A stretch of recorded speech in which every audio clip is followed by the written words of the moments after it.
pour dégonfler bal bi wala boo dóoree bal bi ba pare bal bi ralentir xaw ma lu muy def 10 wala bal bi dévié wu bal téléguidé bis dina ñëw ngeen waxaat ko de ñu ne pourtant sa waay wax na lii de waxoon na fi lii de il faut se réveiller ah maanaam ballon de foot bu mën a envoyer ay données ay informations moom mënul recevoir ay informations mën na envoyer on dit que la balle envoie mais la balle ne reçoit pas waaw balle bi moom buy envoyer nee na chaque balle est chargée 6 heures de temps avant le début de chaque match dañ koy may batterie balle boo xam ne dañ koy chargé waxuma air de dañu koy chargé maanaam batterie balle dafa am loo xam dañ koy chargé pendant 6 heures de temps téléphone portable sax kenn du ko chargé 6 heures de temps xam nga la ñuy chargé ay 6 heures de temps ay voiture électrique ah ay scooter électrique la ñuy chargé 6 heures de temps 6 heures de temps ban batterie ci àddina la ñuy chargé 6 heures de temps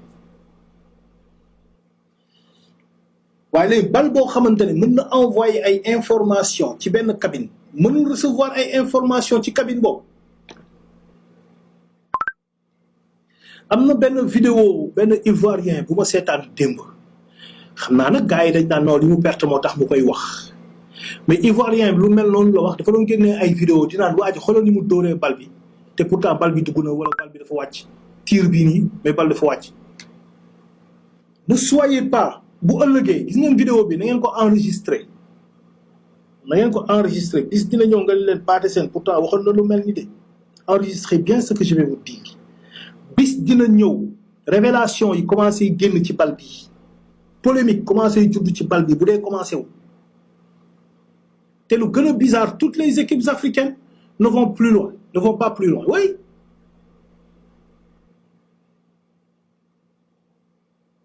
mais pourtant li ngay wax dëgg la bal bi am na ay puces capteurs ñu ne la bal bi am na ay puces capteurs bal bi day envoyer ay informations pour que gars yi mun ko étudier nangam dafa ànd ak IA waaw bal boobu mënul recevoir ay ordre day foog ay information mënul nekk télécommande ngay bës sa télé mu tàkk ngay bës sa télé mu fay télécommande lan la puce la télécommande sa télévision nga ne ko taji mu tàkk tey mu di taal oto ak télécommande di taal sa scooter ak télécommande di taal sa télévision ak télécommande tu fais tout on crée des clones dañ lay cloner jël Pathé Sène cloner ko tegal ko beneen Pathé Sène nii ay robot nga fa ne bal dina leen jaaxal bal mais les gars ah ngeen defe ne information mënul puce boobu mënul recevoir ay information pour dégonfler bal bi wala boo dóoree bal bi ba pare bal bi ralentir xaw ma lu muy def 10 wala bal bi dévié wu bal téléguidé bis dina ñëw ngeen waxaat ko de ñu ne pourtant sa waay wax na lii de waxoon na fi lii de il faut se réveiller hein je ne dis pas que loolu moo xew ba gars yi def lii nii loolu ce bordel là non mais quand même dans cette situation lamentable quand même il faut étudier toutes les parties toutes les facettes benn l'équipe nationale franchement c'est la débandade c'était rien du tout deuxièmement c'est que économiquement parlant les Africains ne vont pas aller loin c'est pourquoi troisièmement il faut agir sur le ballon parce que gars yi xam nañu ne léegi tricher arbitre mënatul tricher arbitre yi léegi ils sont verrouillés ils ne peuvent plus tricher boo tiréewul lu baax góol bi joueur bi mooy ñëw ne la demal nga xool VAR te da nga war a dem xooli VAR boo tiréewul lu baax waa VAR bi ñoo lay woo ne la kaay nga xool li nga tiré ndax baax na wala baaxul boo tiréewul lu baax mais day feeñ fépp ci réseaux sociaux yi et tout te mën nga ci ñàkk sa carrière buñ la jàppee ci corruption mën nañ laa dàq nga yàq sa carrière moo tax arbitre yi ñemeetuñu di def corruption ñu leen di corrompre ñemeetuñu ko parce que mëntuñu sàcc match bi tout est verrouillé alors qu'est-ce qui reste parce que jamono ji xam nañu loo def lu ci bokkul ñu génneel la donc tu ne peux plus tricher en tout cas ce n'est plus aussi facile qu'avant on est d'accord léegi nag kon nag où est-ce qu'il faut agir il faut agir sur la balle ou dans la balle on agit dans la balle on peut faire tout rouler la balle muy continuer nga dem bay dóor bal bi maanaam calculu bal bi sa tànk dootoo mën a ci calculer bal bi fi nga war a dóor mën nga dóor penalty balaa bal bi di egsi si yow mu am beneen poids boo xam ne doo ko attan wala bal bi nax la ngiw nii rek nax la mënoo ko lay. Il faut agir sur la balle mën nañu def bu ñu bëggee sàcc Sénégal pour toogloo Sénégal bu Sénégalais yi téye bal bi pendant que Sénégalais yi côté bi ñuy téye bal bi nga bës benn bouton rek bal bi gën a diis te doo ko sentir ça arrive. Tout est programmé, tout est faux. Tout est faux. Tout est faux. Le football, c'est du business. Ce n'est plus seulement du sport. Ce n'est du business. Est-ce que le sport, un pays affamé, où il y a la guerre civile comme le Soudan, et pourtant ils sont obligés d'aller jouer au football. Voyez, est-ce que c'est humain, ça? Vous vous êtes jamais posé cette question? Da ngay gis benn pays Ukraine Russie di ko bombarder ñuy xeex Ukraine Russie di dóorante di rey nit ñi di dee et pourtant dañuy ànd ñoom ñaar dem coupe du monde de football. Pendant que les bombes tombent, les gens disent ouais, on a gagné, attention, ouais, planquez-vous, il y a la bombe, oui, ah, la Russie bombarde. Nga nekk ci diggante guerre ak football. Ñu ne la boo doon dee ak xiif la famine, imaginez la famine. FIFA ne la da ngay football yi. Combien tu vas dépenser pour le football? Bon, peut-être pour la Coupe d'Afrique, on va dépenser peut-être 10 milliards. OK. Vous mourrez de faim. Vos enfants ne vont pas à l'école. Vous êtes en pleine guerre civile. Mais vous avez le temps et vous êtes obligés, c'est forcé, de 5 milliards ou 10 milliards de l'équipe nationale de football. Hein? Mais c'est difficile à avaler, mais tu as tellement raison. Mais c'est vrai. Mare d'Italie.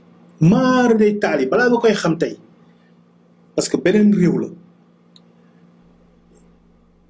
Mare d'Italie tay ñu ne woon réew sa réew bi nga dëkk duma sax tudd waaye réew bi nga dëkk yéen a ngi guerre. Yéen a ngi waxuma la ay guerre civile de ak ay émeute ak ay dóor ak gaay ay gémi di dal sa kaw gendarmerie déedéet guerre. ñu ne la parti réew mi ak parti ci biir réew mi de xeet bi ak xeet bi ñu ngi ren di wante mais da ngeen di football. Rwanda, Burundi, RDC, des pays où il y a la famine, la guerre, l'analphabétisme, la mortalité infantile, des maladies, des épidémies. Et pourtant, vous devez aller jouer au foot. Vous devez participer à la Coupe d'Afrique. Nous sanctionner. En plus de la misère que vous traversez, on va vous rajouter des sanctions parce que vous n'êtes pas venu vous amuser. Hein? Comme l'Iran. Nous bombardons l'Iran. Nous bombardons Soubangon, et pourtant l'Iran est obligé d'aller jouer au foot. Parce que vous, en plus de ce que tu subis, la FIFA, parce que tu n'es pas venu amuser la galerie.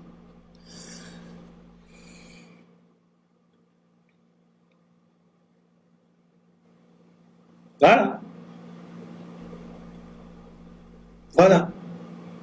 C'est ça qui se passe. Notamment, et c'est dans tous les sports. C'est dans tous les sports. Sport yëpp la. Athlétisme, Formule 1, basket. Ngeen gis ko ñàkk ko gis, il y a la corruption, il y a du business. Il y a du business. Qu'est-ce que c'est que du business? Et vous, malheureusement, comme nous en tant qu'Africains, on jubile, on amuse, parce que c'est normal, c'est passionnant, etc. Mais, voilà. franchement, il n'y a pas d'obligation à participer. Le monde va mal. Donc pourquoi tu participes? S'il n'y a pas d'obligation à participer, c'est encore pire. Toi, tu n'es pas obligé de participer à la Coupe du Monde. Tu n'es pas obligé de participer à la Coupe d'Afrique. Et pourtant, tu participes alors que ton pays meurt de faim. Tu n'as pas d'hôpitaux. Tu as de la maladie dans ton pays. Il y a la guerre dans ton pays. Et pourtant, tu prends le temps de prendre tes milliards, de participer qui viennent jeu pour ramener. Quel obligé ou le Paris foot, ça, il y a des matchs truqués. Évidemment, vous avez vu. Les parieurs. Il y a des joueurs de football. Des parieurs khalis, des joueurs nar. Il y a des joueurs nar. Xam ngeen ne parfois da ngeen di dañ leen di nax. Dañ leen di nax sàcc de xaalis. Hein? Mais nag jeu nar baaxul. Jeu de hasard la baaxul. De question diine sax wala nagam mais baaxul, ça vous détruit. Te malheureusement yéen ñi di jouer naar bi chaque fois da ngeen gis xbet la xaw ma 1xbet la xaw ma melbet di leen bindal naa leen jeu de hasard baaxul parce que day tas kër da lay yàq addiction nangam.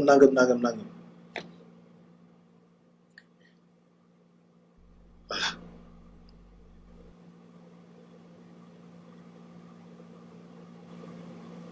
Mais là, comment Stephen Curry peut lancer une balle d'un camp à un autre en fermant les yeux? Voilà.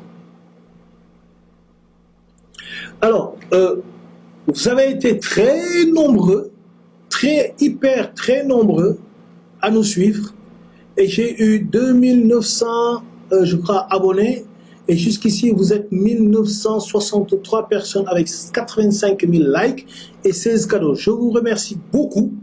C'est la première fois que je fais un live pour le football, mais je le fais pour mon pays. C'est là, bon, j'ai sorti